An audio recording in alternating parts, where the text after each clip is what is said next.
Stories We Could Tell by Tony Parsons. Read by Matthew MacFadyen. They stopped him as he was coming through customs. Why wouldn't they stop him? Terry looked like trouble. His skin pale from too many sleepless nights and God knows what else.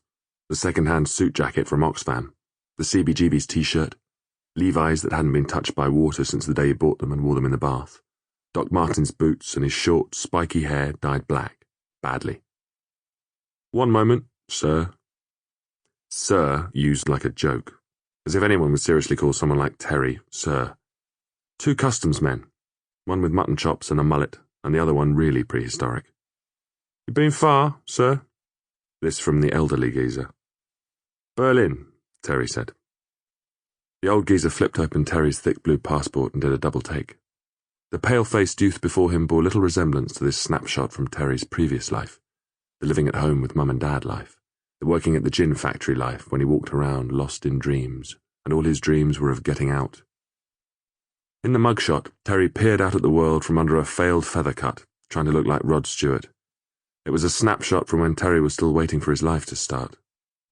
Then Mutton Chops was digging in Terry's kit bag, pulling out a 2-week-old copy of the paper with Joe Strummer on the cover, looking as beautiful and doomed as Lawrence Harvey in Room at the Top. He was flicking through the paper now, not even glancing at the double-page centre-spread cover story on The Clash by Skip Jones, the greatest music writer in the world, but pausing when he got to the classifieds. "Dirty Dick's Records. Get yourself a dose," Mutton Chops read out loud, pulling a face. "That's disgusting, that is."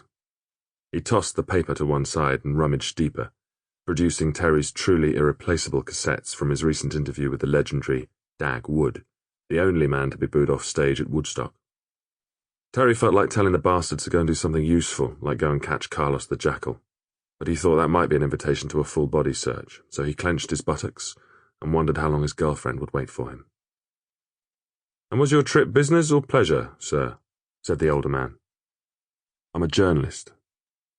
It still gave him a kick to say that, 9 months into the job. "A journalist," said the man. "What you write about, then?" Terry smiled at him. It was the end of a summer day in 1977, and there was something in the air and in the clubs and pouring out of every radio. What did he write about? He wrote about the way everything was changing, from haircuts to trousers and all stops in between. What did he write about? Oh, that was a good one. Terry thought of something that Ray Davies had said recently, about how he felt like sobbing his heart out whenever he looked at anyone's record collection, because it was just so moving to see that personal soundtrack laid out before you, naked and open and fading with the years. Because if you cared about this kind of thing, then it was all there among the scratched vinyl, as plain as could be, all the hopes and yearnings of someone's private universe, and everything that a young heart could possibly want or need or yearn for. "I write about music," Terry said. Misty was waiting for him at the arrivals gate. Misty, his honey-haired, cat-faced darling. Tall and slim in a simple white dress matched with a pair of clunking great biker boots. Girls were starting to do that all the time, pairing something undeniably feminine with something brutally male, throwing their sex in your face, Terry thought. It was a new thing. Slung over her shoulder was a bag with her camera equipment. Dangling from one of the straps, where you might expect to find a little plastic gonk, there was a pair of pink, fake mink handcuffs. Terry sighed at the sight of her. She was like a girl from a book. No, a woman. You couldn't say girl anymore.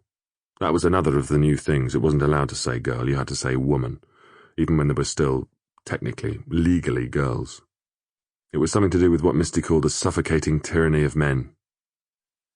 The sight of Misty's face scanning the crowd full of strangers made his soul ache. Then she caught his gaze and started jumping up and down, so glad to see him again after being apart for so long.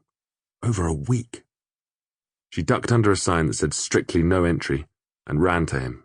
She wasn't the kind of girl who cared about signs. She moved through the world as if she had a right to be there anywhere. Like a girl in a song. "Look, Tal," she said. She had the most recent copy of the paper, and there on the cover was a gaunt-faced man with platinum blonde hair, standing in a trench coat by a great wall with a sign that said, "Achtung, Sie verlassen jetzt West-Berlin." Terry's story on Dag Wood, phoned in from Berlin. "So what's he like, Mr. Sample complete. Ready to continue?